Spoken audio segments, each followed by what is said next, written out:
Education loan 100% placement తో job Telugu students కి first choice Sankalchand Patel university Ahmedabad. Hi, welcome to our channel. నేను మీ రోషన్ని. సో చెప్పాను కదా ఇంతకుముందు నాని ది లోకల్ బాయ్ టిక్టాక్లో ఎంత ఫేమస్. సో అలాంటి నాని ది లోకల్ బాయ్ ఇక్కడే వైజాగ్లో ఉంటాడు. తను ఒక ఫిషర్ మ్యాన్ అని చాలా తక్కువ మందికి తెలుసు. అంటే తెలిసిన వాళ్ళు ఎక్కువ నెగిటివ్ కామెంట్స్ చేశారు ఆ రోజుల్లో. పాపం తన లైఫ్ ఏంటి, తన లైఫ్లో పడ్డ కష్టాలు ఏంటి, టిక్టాక్ ఎందుకు చేశాడు, సినిమాల్లో చేయాలని ఇంట్రెస్ట్ ఎందుకు ఉంది, తను ఫిషర్ మ్యాన్గా ఫిషెస్ పట్టుకోవడానికి సముద్రం లోపలికి వెళ్తే ఎన్ని రోజులు ఉంటాడు, తన ఫ్యామిలీ ఏంటి, తన బ్రేకప్ లవ్ స్టోరీస్ ఏంటి, ప్రజెంట్ అసలు తను ఏం చేస్తున్నాడు, మన ఇంటర్వ్యూలో భాగంగా ఒకసారి నాని దగ్గరికి వచ్చాం ఇప్పుడు. So Nani the local bye, Nani the local bye అంటే ఇదే. సో మనోడు ఎంతో ఫేమస్. ఇప్పుడు నాని ది లోకల్ బాయ్ని వైజాగ్ పోర్ట్లో పట్టేసుకున్నాను నేను. సో ఇదిగో చూసావు కదా, నాని ఇంతకుముందు బాడీ చూపించాడు అందరికి, ఇది సింబల్స్ మొత్తం. ఒకసారి నాని చేపలు లోడ్ చేస్తున్నాడు. చేపలు చూడండి, చిన్న చిన్న చేపలు రెడ్ కలర్లో ఉన్నాయి.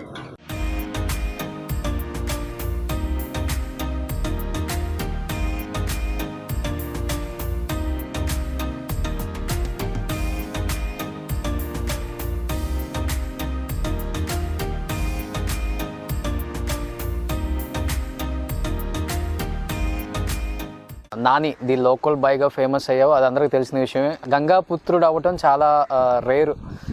అంటే అది కూడా ఒక వరం అనుకోవచ్చు. సో నీకు ఆ వరం దొరికింది. సెకండ్ క్లాస్ చదివామా లేకపోతే మనం పీజీలు చేసామా, ఇది కాదు ఇంపార్టెంట్.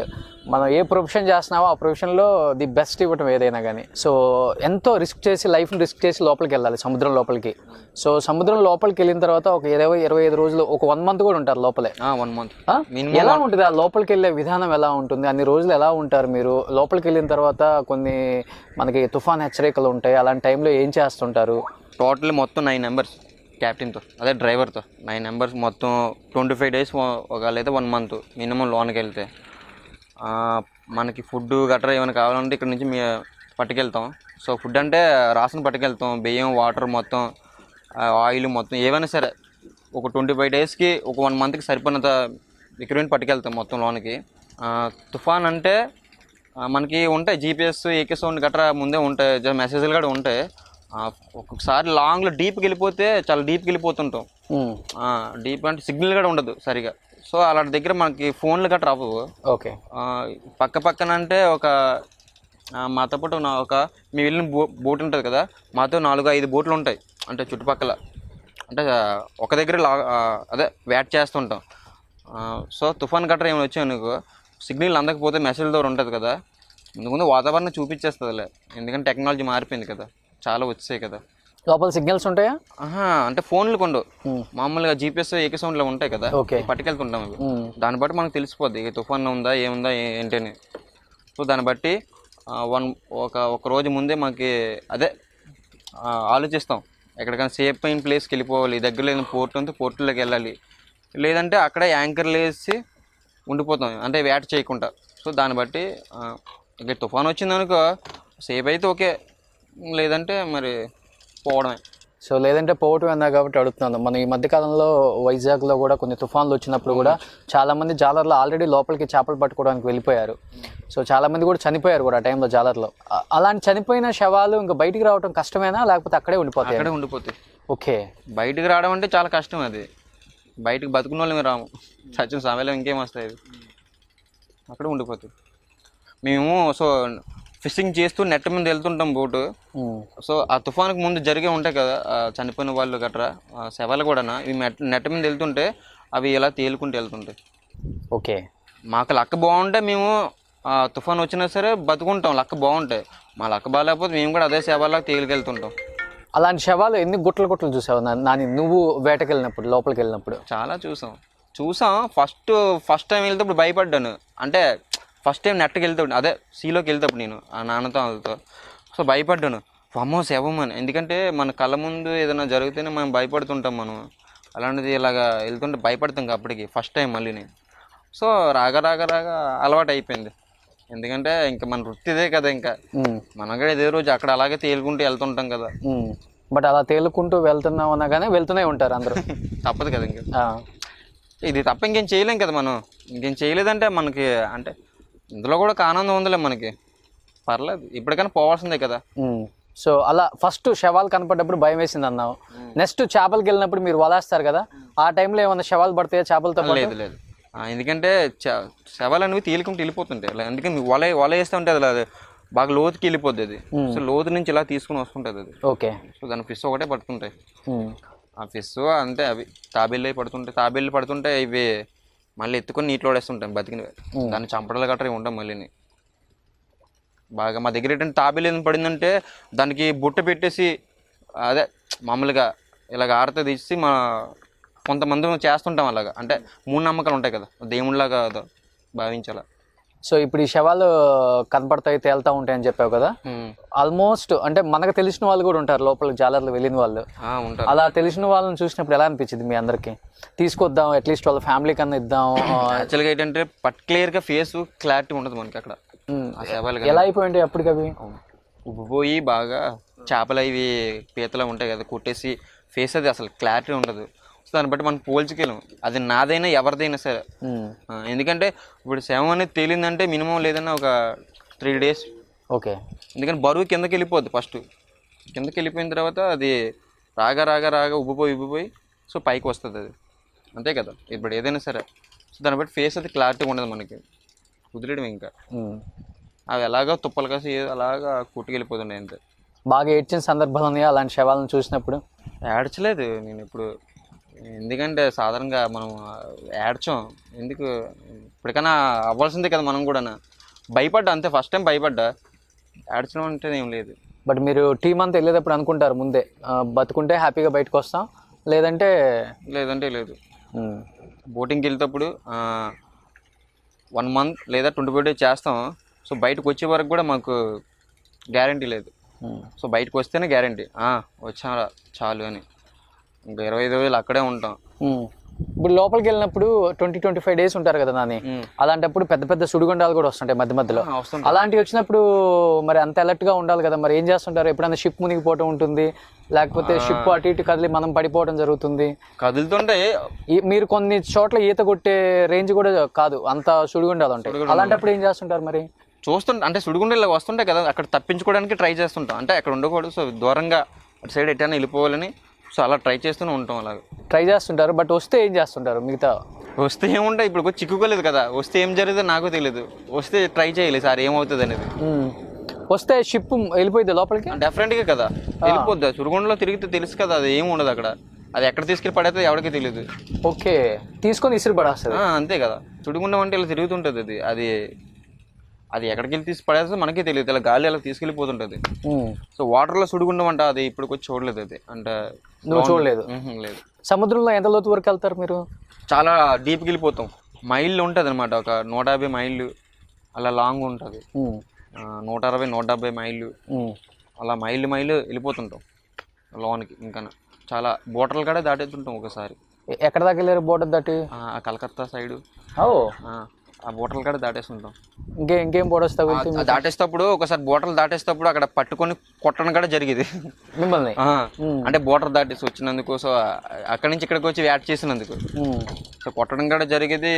మళ్ళీ మా ఓనర్లు వచ్చి మమ్మల్ని విడిపించి వాళ్ళకి చలానా కట్టి, అదే ఫైన్ కట్టి, ఎంతనే 2 లక్షలు 3 లక్షలు అదే ఫైన్ వేస్తే అవన్నీ కట్టింది కాక మళ్ళీ దగ్గర ఫిష్ అంతా లాగేసుకుంటారు. మళ్ళీ ఫిష్ అంతా తీసేసుకుంటారు. ఖాళీ బోటి మమ్మల్ని అంటే ఓన్లీ బోట్ ఒకటే ఖాళీ చేసేస్తారు. సో మమ్మల్ని కూడా కొట్టేస్తారు ముందు. కొట్టేసి అన్ని లాగేసుకొని తర్వాత మళ్ళీ ఓనర్ ఫోన్ చేసి డీల్ చేసి డబ్బులు ఎంత కావాలి, 2 లక్షలు కావాలి 3 లక్షలు డీల్ చేసి డిమాండ్ చేసి అప్పుడు ఓనర్లు వచ్చి విడిపించి తీసుకెళ్తారు. ఓకే, అలా చాలా జరిగాయి మా దగ్గర, ఎక్కువ జరుగుతుంటాయి అవి. తప్పదు, ఈ చేపల కోసం ఎంత లాంగ్ వెళ్తుంటాం. అలాగ ఏదో చిన్న కక్కుర్తి మీద దాటుతాం. ఓకే, వాళ్ళు వస్తారు కాకపోతే మనం వెంటనే కొంచెం. సో 20-25 days ఉంటావు కాబట్టి చాలా అద్భుతాలు చూస్తాం మనం. చాలా అద్భుతాలు చూసేది ఎవరెవరు అంటే, ఒకటి పైలట్లు, రెండోది మీ ఫిషర్ మ్యాన్స్. చుట్టూ సముద్రమే మధ్యలో మనం. ఇటు చూసిన ఈ 9 numbers అంటే నన్ను వదిలేసి ఇంక 8 numbers కనిపిస్తారు. ఇటు చూసిన ఆ తెల్లారితే మళ్ళీ వీళ్ళ ముఖమే చూడాలి, వాళ్ళు నా ముఖం చూడాలి. ఓకే, అలాగే ఉంటది. ఇప్పుడు మీరు వలేసినప్పుడు చేపలు కాకుండా సముద్రంలో చాలా అద్భుతాలు ఉంటాయి, రకరకాల చేపలు ఉంటాయి. కొన్ని పూర్వకాలంలో చాలా ఇక్కడ రాజులు ఉండేవాళ్ళు, కింద అవన్నీ ఉండేవి అంటుంటారు. ఆ చేపలు కాకుండా ఏమన్నా పడ్డాయా మీకు, లేకపోతే చూడటం జరిగిందా ప్రదేశాలు చేపల లోపల? చేపలుగా కాకనే అంటే ఒకసారి రాకెట్ లాంటి అంటే రాకెట్ ఏంటి తెలియదు ఎక్కువ అదే వేరేది ఏదో చిన్న రాకెట్ లాంటిది ఇంత కుండ లాంటిది ఏదో దొరికింది అది. సో అది దొరికితే దాన్ని ఏం చేసాం అంటే భయపడిపోయి బోట్ ఎక్కడ పేలిపోద్దని నీటిలో ఓడేసాం బయటికి తీసుకెళ్ళకన్నా మళ్ళీ మేము. ఓకే. ఆ భయ్యలు అవి ఉంటాయి అనమాట. ఆ పురాతనం అంటే ఏం దొరకలేదు. ఫిష్లు పెద్ద పెద్ద ఫిష్లు అవి సార్కులు ఎక్కువ తిరుగుతుంటాయి, మళ్ళీ బోట్ చుట్టూ తిరుగుతుంటాయి. డీప్కి వెళ్ళిపోతాం కదా, ఇంకా సార్కులు తిరుగుతుంటాయి బోట్ చుట్టూ. ఓకే. అంటే మేము తిన్నవి ఏమైనా పడేస్తుంటాం కదా, ఈ చేపలు కట్ చేసినవి అంటే అప్పుడే పడిన చేపలు ఏదైనా ఉంటే వండుకుంటాం.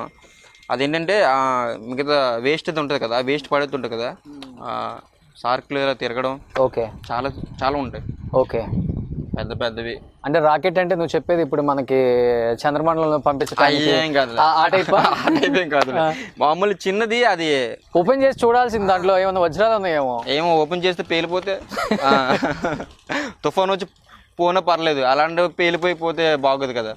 ఎందుకంటే నేమ్ ఉండదు. అంటే వాళ్ళని గంగాపుత్రులు వెళ్ళి తుఫాన్కి చిక్కిపోయి చనిపోయారంటే అది ఒక చిన్న నేమ్ ఉంటా, ఏదో గంగాపుత్రులు అనే నేమ్ ఉంటుంది. ఈ బాంబే పేలిపోయి చచ్చిపోయారంటే మేమైనా యుద్ధానికి వెళ్ళాము ఏంటి, కాదు కదా. సో అది అలా భయపడిపోయి పడేస్తుంటాం అంటే. ఓకే. ఏదైనా ఇంపార్టెంట్ది ఏదైనా వింతగా కనిపిస్తే దాన్ని పట్టుకెళ్ళడం అంటే జరుగుతుంటుంది. ఏదో చాలా భయంకరంగా ఉంది అది. దేవిపుత్రుడి సినిమాలో కింద ఇంకొక లోకం చూపిస్తుంటారు, అలాంటి లోకాలు కనపడుతుంటాయా? అలాంటివి ఏం కనిపించవు, ఎందుకంటే అడుగుకి వెళ్ళాం కదా మేము. ఒకవేళ మిడిల్కి వెళ్ళినప్పుడు ఆయిల్ అయిపోతే మీరు తీసుకెళ్ళిన ఆయిల్ కౌంట్ సరిపోక ఇంకొక 2-3 days ఎక్స్ట్రా ఉండేటట్టు డెఫరెంట్గా కాల్కులేషన్ చేసుకుని చేస్తాం వేట అనేది. ఒకవేళ ఆయిల్ చెక్ చేసుకుంటాం. ఓకే. రోజు చెక్ చేసుకుంటాం ఎంత ఉంది అని. దాని తగ్గనే యాడ్ చేసి ఇక్కడికి సరిపోయినంత ఉండాలి ఆయిల్, మళ్ళీ హార్బర్కి వచ్చేవాళ్ళు కదని సరిపోయిన ఎంత ఉందో అంత కంటిన్యూ చేసుకుని వచ్చేస్తాం. వెళ్ళినప్పుడు షిప్లో వెళ్తున్నప్పుడు అనుకోకుండా ఒక వరద వస్తే ఏం చేస్తుంటారు నాని? అనుకోకుండా వరద వస్తే ఏముంది, తప్పించుకోవడానికి ట్రై చేస్తాం. తప్పించుకోకపోతే చిక్కిపోతాం. అలా వెళ్ళినప్పుడు ఎవరన్నా తప్పించుకోలేక చనిపోయిన వాళ్ళు ఉన్నారా? చాలా మంది ఉన్నారు. మీ ఫ్రెండ్స్ ఎవరన్నా? ఫ్రెండ్స్ ఎవరు లేరు. అదే మా విలేజ్ పక్కన రీసెంట్గా జరిగింది, అది కూడా ఒక 1 month అవుతుంది అనుకుంటాను. మా విలేజ్ పక్కన ఒక విలేజ్ ఉంది. సో అందులో ఫ్రెండ్ లాగే అబ్బాయి కూడా. సో నైట్ టైం అదే ఈ వాష్రూమ్కి వెళ్ళి ఎవరికి లేపకుండా, యాక్చువల్గా ఎవరైనా లేపాలి బయటికి వెళ్ళామంటే మనం, అదే సీలోనే. సో ఆ అబ్బాయి ఎవరైనా లేపలేదు, సింగిల్గా వెళ్ళి వాటర్లో జారిపోవడం అనేది జరిగింది. అది ఓకే. చనిపోయాడు, దొరకలేదు, చాలా ఎతికారు దొరకలేదు. యాక్చువల్గా మనం వాష్రూమ్కి వెళ్తే అందులో ఎవరినో ఒకరిని తోడు తీసుకెళ్ళాలి మనం. ఎందుకు లేపడం, డిస్టర్బ్ చేయడం అనుకుని అక్కడికి వెళ్తే సడన్గా కాలు జారి పడిపోయాడు సముద్రంలోకి. ఈత వచ్చు, కానీ బోటు జర్నీలో వెళ్తుంది కదా, నెట్ మీద వెళ్తుంది బోటు. సో అబ్బాయి ఇక్కడ పడిపోయిన వెంటనే ఇలా అడుక్కెళ్ళి బయటకు రాకపోతే మనిషి ఎక్కడో ఉంటాడు, ఎందుకంటే ఒడిసి ఉంటుంది కాబట్టి సముద్రం ఫాస్ట్గా తీసుకెళ్తుంటుంది. ఇది షిప్ నార్మల్గా వెళ్ళిపోద్ది, ఓకే, రన్నింగ్లో ఉంటుంది కాబట్టి సముద్రం కూడా ఒడిసినలాగా ఉంటుంది అనమాట, అలా లాక్కి వెళ్తుంటుంది. ఓకే. అబ్బాయి పడిన వెంటనే వెళ్ళిపోయాడు. సరే నుంచి పడిపోయాడు. మా షిప్ కాదు, వేరే షిప్ నుంచి వేరే జరిగింది అనమాట. సో అలా పడిపోయాడు. నైట్ టైం జరిగింది ఆ సంగతిని కూడా. సో మిగతా వాళ్ళందరూ ఎతికారు. ఎంత గజయితగాలైనా కానీ కాపాడుకోవడం కష్టం, వాళ్ళు కూడా అసలు కష్టం. ఎంత పెద్ద గజయిత కూడా అయినా సరే లాంగ్లో ఒంటరిగా బోట్ ఉంటప్పుడు సో ఎవరిని లేపకుండా ఇలాగా మిస్టేక్ జరిగింది అనుకో, వాడు బతకడం చాలా కష్టం, ఇంకా చనిపోయినట్టు ఇంకా. ఓకే. సో అలా చనిపోవడం జరిగింది అబ్బాయి. సో అది ఒకటి. ఇంకొకటి ఏంటంటే ఇప్పుడు మీరు ఆల్రెడీ షిప్పింగ్కి వెళ్తున్నప్పుడు మీరు చేపలు పట్టే టైంలో కొన్ని వేరేవి కూడా మీ మీద అటాక్ చేస్తుంటాయి. అవును. అలాంటప్పుడు ఏం చేస్తుంటారు మరి? అవి మీ అంటే చాలా చిన్నగా ఉన్నాయి కాబట్టి షిప్లు ఈజీగా క్యాచ్ చేసుకోగలం మిమ్మల్ని. అవి అటాక్ ఏం చేయవు మనకు, కొంచెం సార్క్ దగ్గర ఎక్కువ సొర చేపలు అంటుంటారు, దాటి దగ్గర కొంచెం ఇబ్బందిగా ఉంటుంది మనకి. ఏం చేస్తుంటాయి అవి? ఎగురుతుంటాయి, అవి లాగుతుంటాం కదా మేము. సో లాగుతుంటే అవి వస్తుంటాయి, పైకి వస్తుంటాయి. దానికి ఉక్కు ఉంటుంది, పెద్ద ఉక్కులాగా ఉంటుంది మాకు. ఓకే. ఉక్కు పెట్టి లాగేస్తాం అంతవరకే, కానీ మిగతా ఏమి మీకు మనుషులు తినే అంత లేదు. గంగపూతుడు అంటే అంత ఈజీ కాదు కదా తినాలంటే. ఓకే. ఏమన్నా తినాలంటే మేమే తింటాం, అవి తినడం కాదు. ఓకే. ఒకళ్ళు మమ్మల్ని తినాలంటే ఒక సముద్రం తప్ప ఇంకేం తినలేదు మమ్మల్ని. దాంట్లో కలిసిపోవడం తప్పితే ఇంకేం లేదు. ఎవరైనా ఏదైనా చేయాలంటే ఒక గంగమ్మ తల్లే, కాపాడాలన్నా కల్పించుకోవాలన్నా తనే.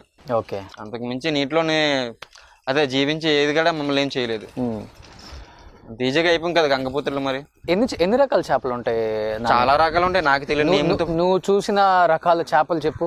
డిఫరెంట్ చేపలు. డిఫరెంట్ అంటే కొమ్ముకోనం ఉంటుంది, సో బాతుకోనం ఉంటుంది, సార్క్ ఉంటుంది, సార్క్ తెలిసింది అందరికీ. నువ్వు రెగ్యులర్గా పట్టుకునే చేపలు కాకుండా ఏమైనా డిఫరెంట్ చేపలు దొరికాయా నీ వాళ్ళు? డిఫరెంట్గా ఏమి ఉండవు, మాకు తెలిసినవే దొరుకుతుంటాయి. కొత్త ఎందుకంటే దానికి మేమే కాదు కొత్త కొత్త పేర్లే పెట్టేస్తుంటాం మేమే, ఇది ఆ చేప ఇది ఈ చేప అని.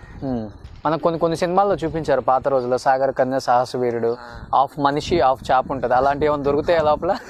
అవన్నీ సినిమాల్లో దొరుకుతాయి, రియల్ లైఫ్లో ఇప్పుడు నేను చూడాలని చూస్తున్నాను, కానీ అవన్నీ కట్టుకథలు అదే ఏం నిజంగా ఉండొచ్చు. ఉన్నాయి కదా మధ్యలో కూడా మనకి ఒక 2-3 years బ్యాక్ ఒక సముద్రం ఒడ్డు కొట్టుకొని వచ్చాడు, హాఫ్ మనిషి హాఫ్ చేప ఉందని. అవునా? అలాంటివి ఉన్నాయి అసలుకి? ఏమో నాకు తెలియదు, చూద్దాం అనుకున్నావు? నేను ఇప్పటికి చూద్దాం అనుకుంటున్నాను, ఓకే, కానీ కంటపడట్లేదే. కనిపిస్తుంది, డెఫినెట్గా చూసి ఫోటో తీసి నీకు సెండ్ చేస్తాను నేను. ఇదిగో దీంతో సెల్ఫీ తీసుకున్నా అని. టిక్టాక్లో కూడా, టిక్టాక్ ఉంటుంది కదా, ఇన్స్టా రీల్లో పెడతాను ఈసారి అలాంటిది ఏమైనా జరిగితే వైరల్ అవుతాం కదా మళ్ళీ. వైరల్ బాగా చేసావు కదా ఒకప్పుడు. చేసాంలే, ఏదో చేసిన వాళ్ళకి థ్యాంక్స్ చెప్పాలి, నేను అయిపోను కదా. ఓకే, సో మనం లైక్ చేసి మనల్ని కొంచెం సపోర్ట్ చేసిన వాళ్ళకి, వాళ్ళ బట్టి మనం అవుతాం ఏదైనా.